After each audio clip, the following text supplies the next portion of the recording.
The links for Odysee and chute and coffee. SJWs are all about control and passive aggressiveness and backstabbing. They're the most petty, bitter, miserable people on earth. It's not enough that they don't want a fish taco, they think the fish tacos must be outlawed. All of them have sand in their vagina. In case you didn't know, Gina Carano, was the only bright spark in a very mediocre show. The show wasn't good, but in comparison to the rest of Disney, it was brilliant. It looked like typical plastic, diverse Disney cancer to me, but everybody loves our chubby Italian hero, as do I. How Do You Want to Die? By Gina Carano, sitting on my face. It's sort of a make-a-wish, but without the fatal illness beforehand. So what happened? She didn't use the right pronouns. Now, Gina is a D-cup, big-hipped, voluptuous woman. It's very obvious that she is a woman, all woman, and a real woman. Here's the thing with the pronoun nonsense.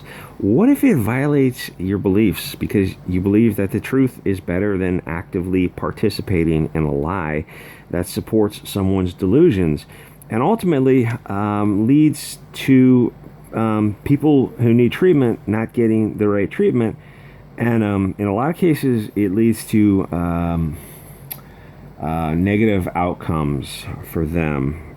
If you're like, you have people who are dealing with underlying depression, and like if that's the actual issue, then you probably want to get the depression treated and not do all these other things that are not actually treating the issue that is leading to self-harm. Must you be compelled to jump on every new fad that will fade out after a few years? Yes, kids, it's just a phase. You're going to grow out of it. No, Dad, this is the real me.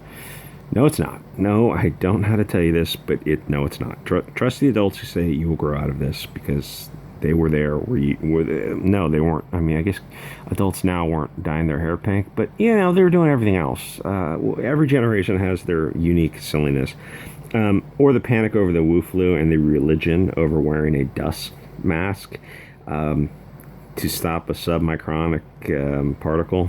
Good luck with that. It turns out that our buxom spaghetti princess was right. Don't we value diversity of thought? To the globalist parasites, no, absolutely not. She questioned the issue of, how do I say this word? A material misrepresentation of the facts in 2020, because when the officials put cardboard over the windows, people got a little suspicious because we're not effing idiots. Honest people don't put cardboard over the windows that are supposed to have windows so observers can observe. When you put cardboard over the windows, it sort of shifts the burden of proof. It sort of shifts the presumption of innocence. I do believe that there's criminal activity afoot because you're attempting to conceal something that should not be concealed. Honest people don't kick out the officials and say that they're going to restart in the morning because there's a water leak, then lock the doors and restart immediately. Of course, it was a material misrepresentation of reality. More people don't care, probably because they think we have moved from the soapbox to the ballot box, the jury box, and then to the cartridge box. Go try to buy a Liberty device now. 99% of the stuff is sold out. You're left with cheap pump 12 bores and deuce magnums, which are great. I love the 22. Winchester.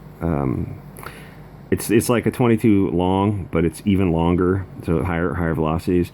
They had an 8-shot rotator type with a short nose. Oh, it was beautiful. It was absolutely beautiful. The reason those things were sold out is because people know what is coming, and they did. Like I said, they did have pump 12 bores, but they were like sub $200 models, which is great for it's better than nothing. It's a whole lot better than nothing.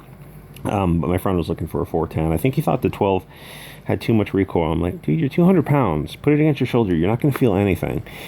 Yes, I'm calling you fat. But this David Feldman at Variety says that her claims were unfounded. Except they weren't. We literally saw the evidence in 1080, and we heard witnesses give testimony. That's the definition of laying a foundation for a claim. So Feldman lied, which is a problem because he is in the media, and the media is lying. Oh, but Vanity Fair isn't the real media. Then what the heck is it? If you control the media, you control the narrative. Vanity Fair has a very large outreach. Probably the mostly idiots in a like echo chamber confirmation bias, just circle jerk of San Francisco liberals sniffing each other's whatever. He claims it is shocking that she was put in for an award. Who exactly was shocked? Pussy? Soy people? If you weren't a giant pussy, you wouldn't be shocked. Stop being a soy boy. He says she was fired for what Disney called abhorrent statements. But they weren't abhorrent, were they? They were accurate and precise, you giant bleeding vagina. She said conservatives were being ostracized and attacked because the globalist media had whipped up. See, I wanted to say opprobrium, but I knew I would screw the pronunciation of it, so I'm just going to say hatred, to incite violence. That was a true statement. She was fired because she was essentially saying that conservatives' lives matter and that one should be free to choose pronouns or not. Disney is run by filthy globalist vermin who do not believe conservatives, nationalists, or Euro lives matter. Do you want to live in a society where incel commie kids from single moms on Twitter who spend all freaking day on Twitter control America? And when I say they spend all, find some of these people and go scroll through the timeline. You're like, you are tweeting every 15 minutes. You're not doing anything else. Like you're probably eating, but like you see people, like, how'd you spend Saturday? Oh, I tweeted every 15 minutes. Really? Yeah. It's, I'm glad I'm not on Twitter. I didn't focus.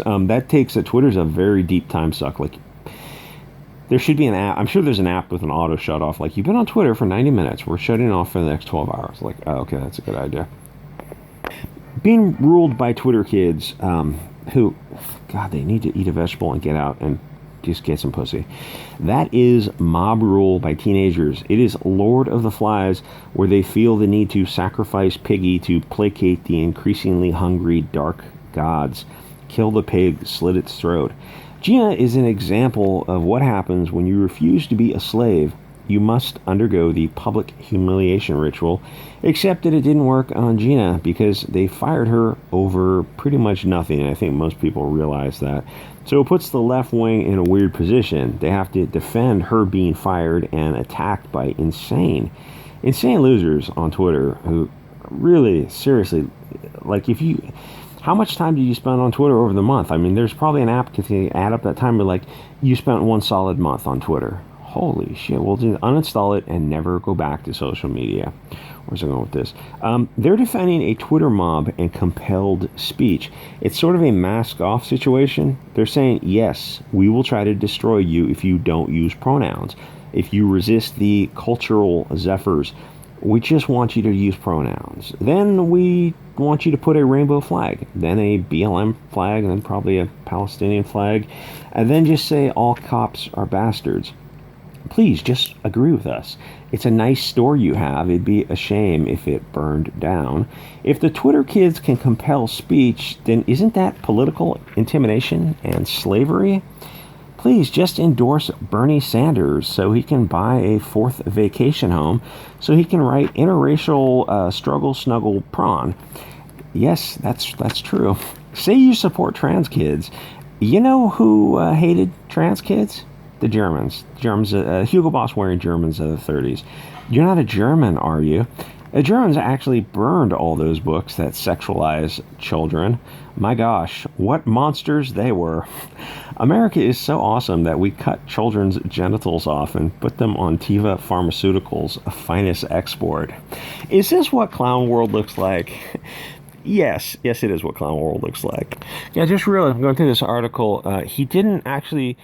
he's got a hypertext to these links, but you might want to have a couple of actual like picture-in-picture type of things to show what you're referencing. To say the eye-popping inclusion referencing the abhorrent and unacceptable social media posts.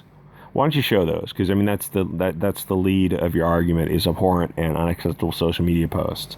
So you should probably show that post that allegedly was responsible for her getting released. And I'm not sure they ever came out and said it was directly. I mean, obviously you draw the conclusion, but I'm not sure if they said that directly. And like legally speaking, you want to be careful with this kind of stuff. Though she is a public figure, and this guy's a giant bleeding pussy soy boy. And Vanity Fair, my God, what it just San Francisco Prius people living in like $3 million homes, which, well, probably like $1 million, $2 million homes. Which, if you're not from the Bay Area, you think, oh, $1 million house, that must be pretty nice. No, it's really not. it's like a $200,000 house in, I don't know, like Wisconsin. It's like 3-bedroom, 2-bath, single pane glass windows, like no insulation, just nothing. It's like, that's $1 million house. That's the Bay Area. What can I say? It's friggin' nuts. Anyway, where's it going with this? I don't know. Like, comment, subscribe, support your girl Gina Carano, who is something just about her is just, you know how some people, even as an adult, you meet some people and you just kind of go to pieces around them. Like, you go back to being like just fumble tongued. Like, it's pretty rare. It's pretty rare, but every once in a while you meet somebody who's just, it makes you weak in the knees. She's got something going on. I don't know what that is. Anyway, guys, like, comment, subscribe. See y'all next episode.